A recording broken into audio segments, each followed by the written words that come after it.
విశాఖలో కూటమికి రివర్సు పులివెందుల్లో దాడులు. అది ఆ చివర, ఇది ఈ చివర.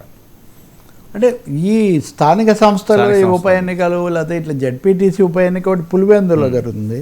సో పులివెందులు అనేసరికి ఇంకా అచ్చంగా మాజీ ముఖ్యమంత్రి నియోజకవర్గం, కడప, వైఎస్ ఇదంతా ఉంది కదా. కాబట్టి అక్కడ ఘర్షణ తీవ్ర స్థాయిలో జరిగింది.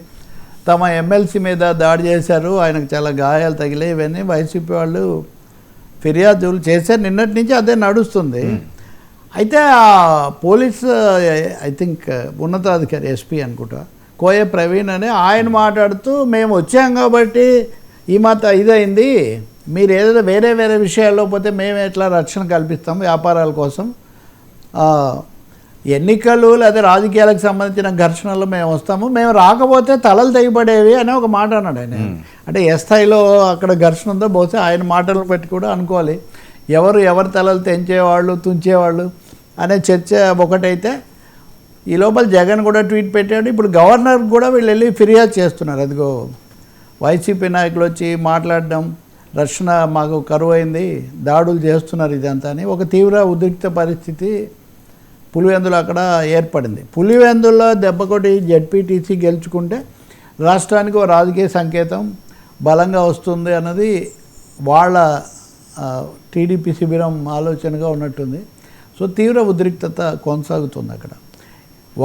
ఉప ఎన్నికేమో ఐ థింక్ ఉత్తరాంధ్రలో వీళ్ళు గెలుచుకున్నారు టీడీపీ వాళ్ళు.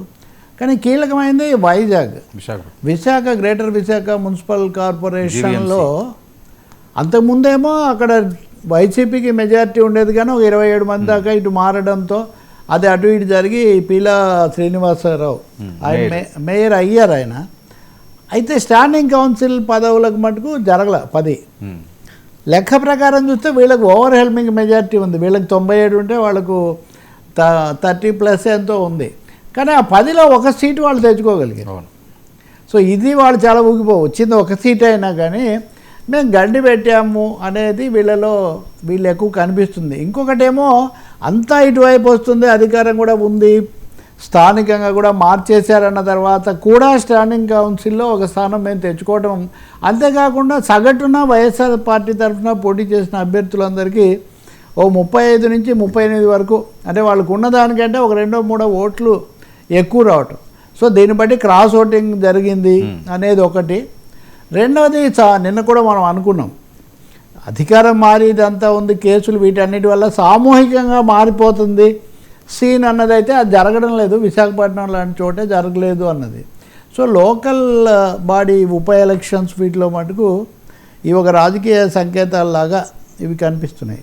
అయితే కింద ఘర్షణలు ఇంకా ఏ స్థాయికి పోతాయి? ఇప్పుడు ఉదాహరణకు పులివెందులో వాళ్ళు బీటెక్ రవి మీద వాళ్ళ ఆరోపణలు చేస్తున్నారు.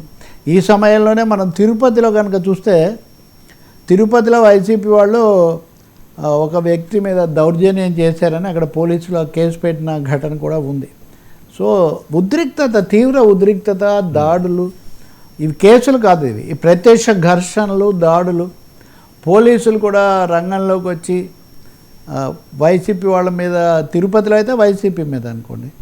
ఇంకా నేను ఉదయం ఒక ఛానల్లో చూస్తున్నాను, అసలు పోలీసుల అదుపులో ఉన్నటువంటి వ్యక్తిని పట్టుకుపోయారు వైసీపీ వాళ్ళు. రాష్ట్రంలో కూటమి ప్రభుత్వం ఉందా, లేకపోతే ఇంకా భూమన కరుణాకర్ రెడ్డి రాజ్యమే నడుస్తుందా అని సవాల్ చేస్తూ ఉన్నారు అక్కడ. సో అటు చూస్తేనేమో